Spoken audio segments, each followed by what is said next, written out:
Chapter 5. The Reign of God on Earth, Restoration and New Order.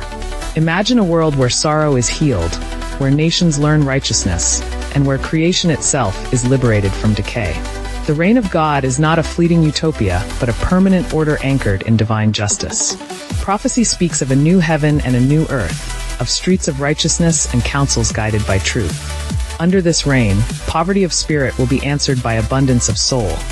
The instruments of war will be turned into tools for building life. The kingdom will transform systems, economies, education, leadership, toward service and stewardship. The lion and the lamb will govern together, and the light of God will replace the need for the sun. This is the promised restoration where every tear is wiped away. It is coming. Live as citizens of that realm now.